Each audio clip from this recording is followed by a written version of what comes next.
Hello again, and welcome again to another Tutorial Tuesday with me, Gerrie. I don't know how you guys aren't sick of me already by this time. So today's Tutorial Tuesday is going to be, well, what you guys asked for, the Ratchet version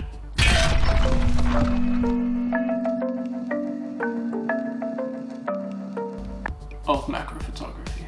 So before we jump into that, let's just go through some of the cheaper alternative ways of doing macro photography before I get to the Ratchet way I'm going to do it today for you guys.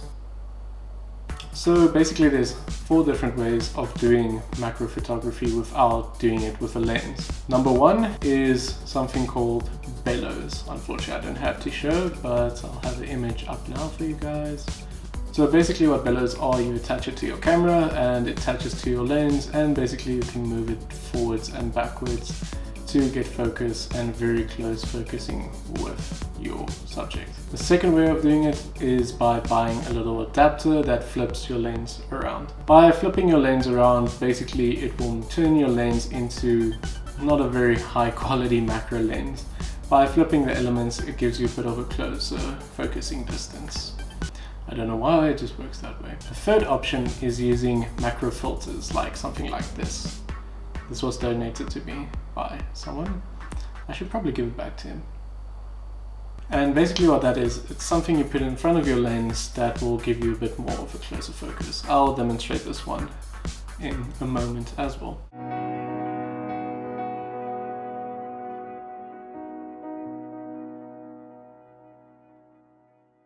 And then we get to a very fun part, and that is extension tubes. Extension tubes basically work the same as the bellows, but with the bellows you can control how far you want the lens from your camera to be able to get that focus. Extension tubes work the same way as the bellows, but the big difference is you can't fine tune it. Yes, there are steps, but it's basically this length, and this length. You can't have much between. So today we're going to make our own extension tubes. I'm going to make 2 of them. Buy stuff I bought from the local shop as well. So in today's video I'll be making 2 extension tubes. One where I'll just use a normal kit lens to demonstrate to you guys, and the other one where I'll use more of a prime lens, and it will be also an old vintage lens. So it would be fun to see what that will turn out as. And the way I'm going to be doing that is by using this, yes, a Pringles can and one of these. Finally it worked. So that you can see different ways of making it very easy.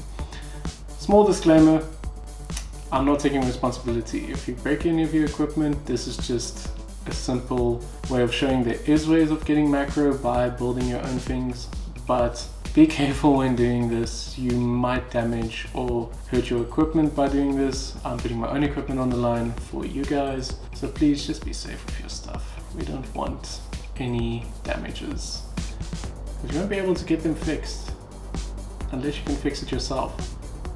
Then good for you. So without further ado, let's jump into what you'll need to create your extension tube. I don't know why I made that so dramatic. Then you'll need a pair of scissors, box cutter, duct tape, the lens you're going to use, and then an adapter. You can also use the body cap of your camera to do this. And then in terms of your extension tube, I went with a plastic bottle of water and this can of Pringles. The reason why I chose these instead of most tutorials that show towel rolls or toilet rolls is the reason that these are much more rigid. And seeing that you're putting lenses on them and lenses get heavy, it won't bend or break under the pressure of doing it. So let's get rid of this one and let's start with this one. So you want to start by opening it up and emptying the Pringles can. Next step is the cut of the top and bottom parts of the can. From there, clean out the bottle so it's nice and clean. Check that your adapter will fit in the holes and your lens as well. cut a nice slit on the side so you'll be able to change the diameter of the can. From there, see how far you need to change the diameter and then tape that into place.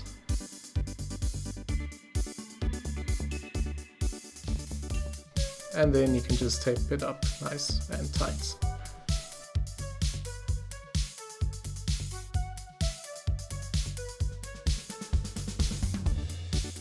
I'm just cutting out a small slit on the side for the reason that the adapter has a little latch.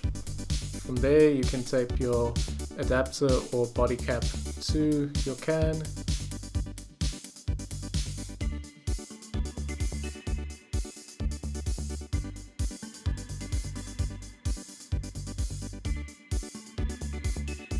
Now you can do the same with your lens. When taping your lens to the can, make sure you'll be able to change your aperture and focusing while it's still taped to the can. And voila, your lens is done and ready to shoot.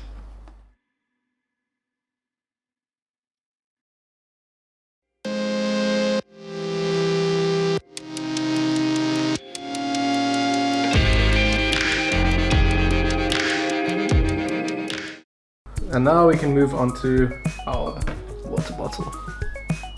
With the water bottle, you'll use exactly the same procedure as with the can, only difference being that I tape the inside of the bottle to have it nice and dark on the inside.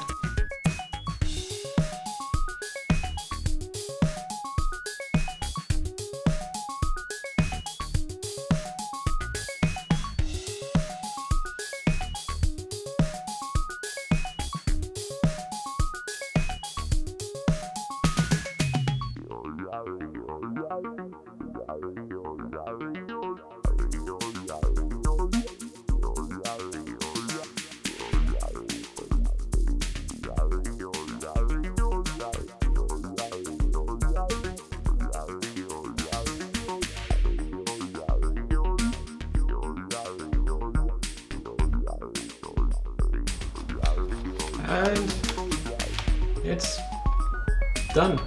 So with newer lenses, you can't change the aperture on the lens itself, depending on which lens you have. If a full manual lens, then you'll be able to do it, but with the new digital lenses, everything is digitally maintained. On your lens, you'll find a small little silver latch. So all you need to do is to pull it and tape it down if you want to have your aperture open.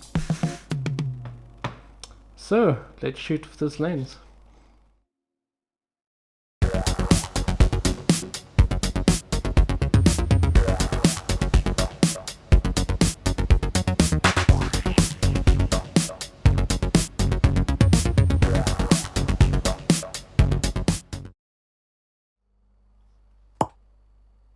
This is how I'm doing it now. So as we can see with those two test shots, the Pringles can, this one, was much more softer and definitely much more hazier than we got with our water bottle. And I think the biggest reason for that is because of the inside, it's silver. So it's going to reflect and bounce light everywhere. So if you want a clear image, just paint it black or tape the inside black as well. That's the only other way you can do it. And another reason I think for this is because this is an old vintage lens and they're not really known to be very sharp. Especially wide open, because we're shooting this wide open, yeah, the images will come out soft. But I must say I'm very surprised with how the images looked, and I kind of like how soft the images are. It kind of gives it a very dreamlike feel. So with the newer kit lens, we did get more detail and we were able to get actually quite closer with focusing, but it was a bit of a struggle. I had to flip the lens back. So my original plan of flipping the lens around did not work, did not get any focus, so I just had to flip the lens around.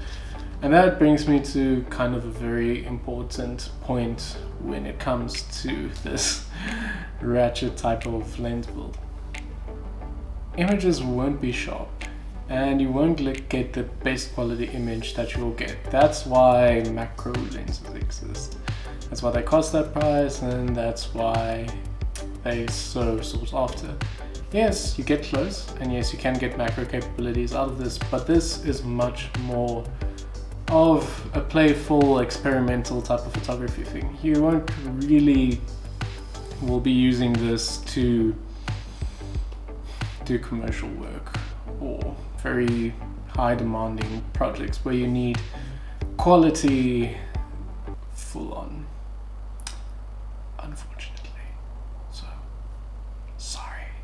But it's a definite fun way of experimenting, getting to learn how lenses work, and yeah, I really enjoyed actually doing this. And it's very cheap to do this. And if you want to test out macro photography and you don't want to spend 10k on buying a lens, well then this is kind of the easiest way to get into it, just to test it out, see how it is, and if you like it. So I hope you guys enjoyed this video. I hope you learned something out of this, I don't know.